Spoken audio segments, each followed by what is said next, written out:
नाशिक जिल्ह्यातील सिन्नर तालुक्यातील एका पीडित महिलेने अकोले तालुक्यातील देवठाण येथील माकप पक्षाचा कार्यकर्ता असलेल्या तुळशीराम मंगा कातोरे यांच्यावर अकोले पोलीस ठाण्यात बलात्कार, विनयभंग, लैंगिक छळ, मारहाण व धमकीसह विविध गंभीर कलमान्वये गुन्हा दाखल केला आहे।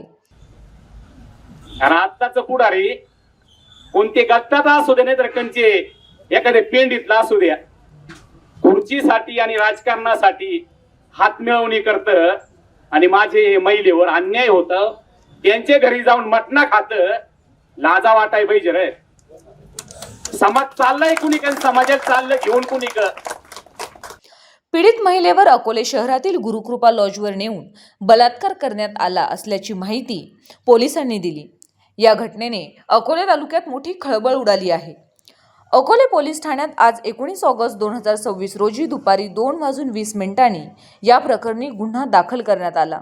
फिर्यादी महिलेने दिलेल्या तक्रारीनुसार आरोपी तुळशीराम मंगा कातोरे यांच्याकडून गेल्या काही काळापासून धमकी देणं, पाठलाग करणं, मानसिक त्रास देणे तसेच त्यांच्या इच्छेविरुद्ध शारीरिक संबंध प्रस्थापित केल्याचा गंभीर आरोप करण्यात आला आहे।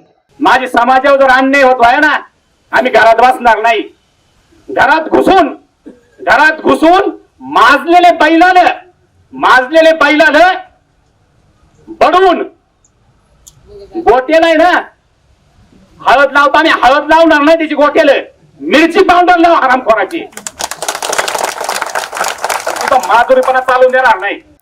फिर्यादीच्या म्हणण्यानुसार 23 जुलै 2026 रोजी दुपारी 3:30च्या सुमारास अकोले येथील गुरुकृपा लॉजमध्ये आरोपीने तिच्या इच्छेविरुद्ध शारीरिक संबंध प्रस्थापित केले।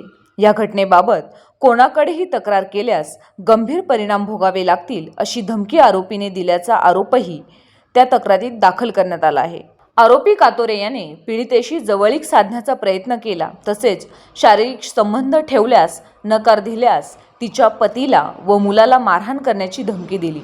त्यामुळे अकोले पोलीस ठाण्यात भारतीय न्याय संहिता BNS 2023 मधील कलम 64, 74, 75, 352, 351(2) आणि 115(2) अन्वये गुन्हा दाखल करण्यात आला आहे।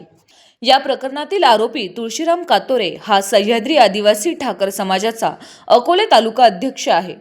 त्यामुळे एका सामाजिक पदावर असलेल्या व्यक्तीवरच महिलेने बलात्काराचा गुन्हा दाखल केल्याने तालुक्यात या प्रकरणाची जोरदार चर्चा सुरू झाली आहे। तसेच अकोले तालुक्यातील लॉजवर बेसुमार महिला अत्याचाराच्या घटना घडत असून पोलीस प्रशासनाने याकडे गांभीर्याने लक्ष घालण्याची गरज आहे।